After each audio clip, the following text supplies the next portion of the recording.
الصوت اللي في دماغي مش راضي يروح. غمضت عينيا وقعدت على السرير. الأوضة ظلمه وباردة أوي. جسمي كله بترعش حتى وأنا تحت البطانية. سمعت صوت حركه قدام باب الأوضة، فنسيت كل اللي كنت فيه وركزت مع الباب، وبصراحة ما كنتش قادرة أرفع عيني يمن عليه لحد ما اتفتح. واو. الحكاية كلها بدأت لما رجعنا البيت القديم. أنا اسمي نور، عندي 19 سنة. أما محمد أخويا فعنده 17 سنة. بعد موت والدي أمي خدتنا أنا وأخويا ورجعت بينا على بيت العيلة. إحنا أصلا عندنا شقة بره وشقة تانية في بيت العيلة. كانت شايف أنا الأحسن لينا إن نقعد في وسطهم، عشان عمي وجدتي ياخدوا بالهم منا، لأن ماما مش هتقدرنا لما نكبر. شقتنا دي اللي هما التجوزا فيها، بس عشان شغل بابا بعيد اضطروا ياخدوا شقة تانية تبقى قريبة من مكان الشغل. جدتي في الدور الأول، وبعدين شقتنا، وبعدها شقة عمي عثمان هو أصغر من أبويا ومتجوز وقاعد مع جدتي هو وعياله.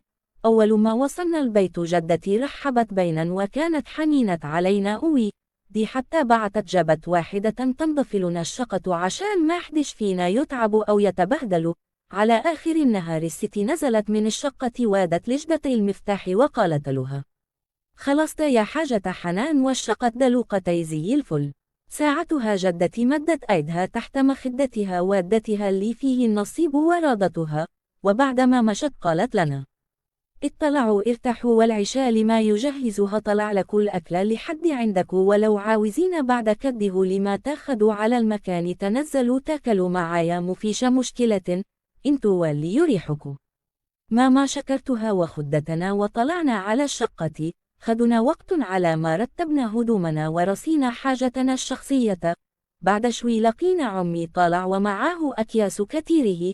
نادى على أمي وقالها: دي حاجة للتلاجة، وإن شاء الله تبقي تنزلي تشوفي اللي هتحتاجوه واحنا هنحاسبه.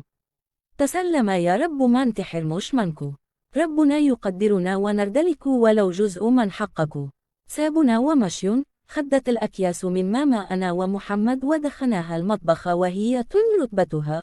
خلصنا كل حاجة. كنا هلكانين ومش قادرين نصلب طولنا، بصينا لبعض كالعادة وجرينا على الحمام عشان اللي يلحق يدخل الأول.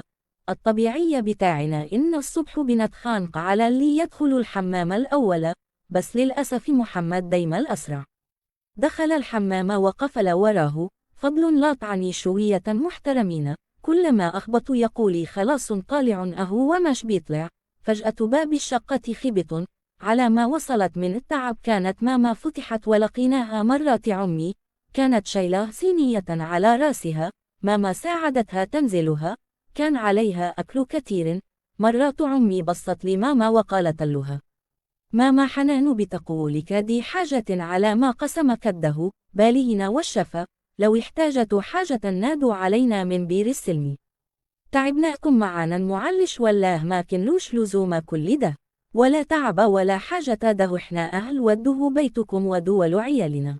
ربنا ما يحرمنا منكو. كل يوم عن التاني بتأكد أنا قرار رجوعي هنا كان هو الأحسن لينا كلنا. يا ريت ما كنتوش سبتنا والله، على الأقل الولاد كانوا هيبقوا عارفين بعض وواخدين على بعض. عاد الأيام جاي كتير يعرفوا بعض كتير. أنت عارفه بقى الشغل هو اللي كان حاكمنا.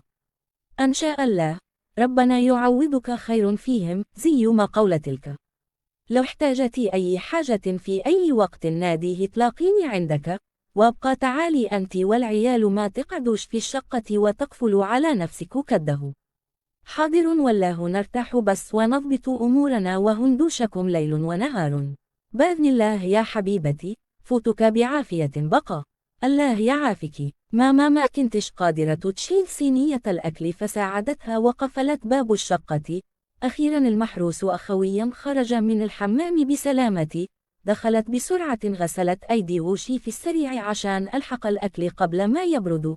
قعدنا على السفرة. ماما كانت باصه للأكل ومش راضية تاكل، بس إحنا كنا جعانين أوي فهجمنا على الأكل، ومرة واحدة رفعت راسي من طبقي لقيت عينيها مدمعه.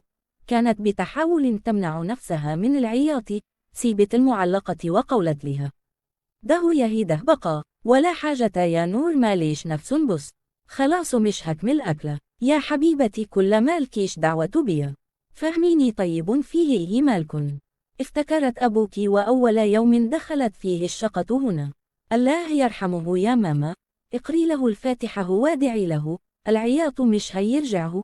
فاكره الشيخ قال: يا فاكره يا حبيبتي، فاكره كويس أوي، الله يرحمه ويحسن ليه. طيب خلاص كلي بقى، حاضر يا نور هاكل عشان خاطرك أنتي بس. محمد كان ماسك بايد المعلقة وبياكل وبال أيد التانية الموبايل وبيفر فيه. نادر لما بيقعد يتكلم معنا. معلش يا ماما، بكره يقل ويعرف أنا اللي بيعمله ده غلط. يا رب يا حبيبتي، ربنا يفرحني بكو. بعدما خلصنا أكل، شيلت الأطباق ودخلت رقة المطبخ وخليته فله مش كده وبس، ده أنا عملت كلهم شيء وطلعت من المطبخ وأنا بنادي عليهم لقيت محمد ممدد على الكنبة وماما في أوضته. ناولتها كوباية الشاي بتاعتها وطلعت صحيت محمد وادية